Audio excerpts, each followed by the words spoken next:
बांग्लादेश में हिंदुओं पर हमले के विरोध में दिल्ली में वीएचपी का विरोध प्रदर्शन हो रहा है। बांग्लादेश हाई कमीशन से 1 किलोमीटर दूर प्रदर्शनकारियों को रोका गया। हाई कमीशन के बाहर कड़ी सुरक्षा है।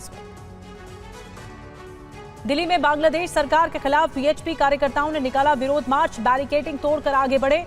बांग्लादेश का बॉयकॉट करने के लिए नारेबाजी की गई। पश्चिम बंगाल के सिलीगुड़ी में हिंदू महामंच का बांग्लादेश सरकार और कट्टरपंथियों के खिलाफ विरोध प्रदर्शन। बांग्लादेश में दीपू चंद्र दास की हत्या के विरोध में मशाल जुलूस निकाला गया।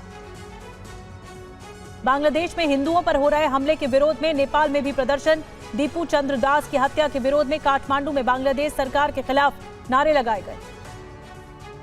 बांग्लादेश ने दिल्ली और सिलीगुड़ी दूतावास से वीजा देने पर लगाई रोक। बांग्लादेश के 2 बड़े अखबारों के संपादकों का यूनुस सरकार पर आरोप। सरकार के संरक्षण में कराई जा रही हिंसा। मीडिया दफ्तर में आगजनी करने वालों को बचा रही है सरकार। अरावली विवाद में सियासत तेज। कांग्रेस का आरोप अरावली को बेचने में लगी है सरकार। गहलोत ने कहा कि 2010 में एससी ने खुद खारिज किया था 100 मीटर का फॉर्मूला। आज उस फॉर्मूले का समर्थन क्यों? अरावली को लेकर विपक्ष के आरोपों पर सरकार का जवाब। केंद्रीय पर्यावरण मंत्री भूपेंद्र यादव ने कहा, कांग्रेस भ्रम फैला रही है। सरकार अरावली और पर्यावरण के लिए प्रतिबद्ध है। आज से महाराष्ट्र में बीएमसी चुनाव के लिए नामांकन। उद्धव और राज ठाकरे के बीच कुछ सीटों को लेकर पेंच फंसा हुआ है। आज ही सीएम फडणवीस और शिंदे ने बैठक की।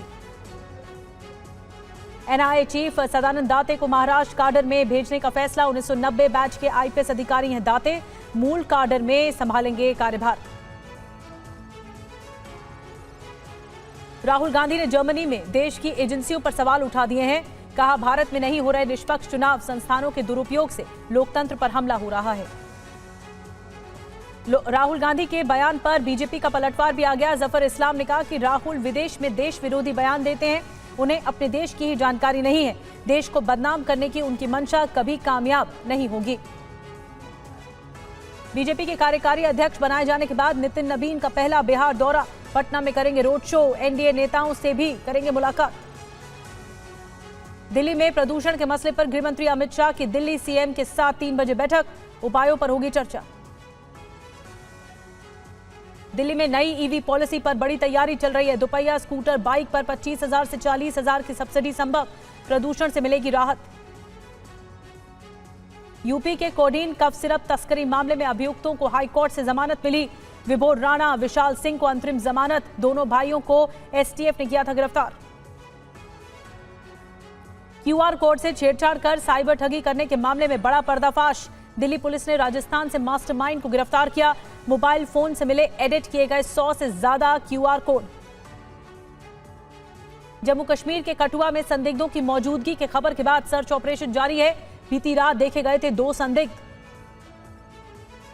राजस्थान के टोंक में नाबालिग छात्रा से दुष्कर्म के आरोप में 3 गिरफ्तार। इंस्टाग्राम के जरिए नाबालिग छात्रा से की थी दोस्ती। ब्लैकमेलिंग करने का भी आरोप है। गुजरात के नाडियाड में नगर निगम का अतिक्रमण और अवैध निर्माण के खिलाफ बुलडोजर एक्शन।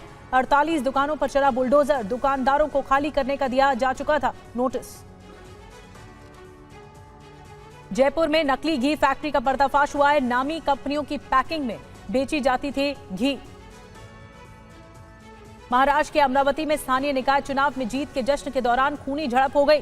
आपसी विवाद में मोहम्मद जाकिर शेख नजीर नाम के शख्स की हत्या कर दी गई। 12 आरोपी फरार हैं।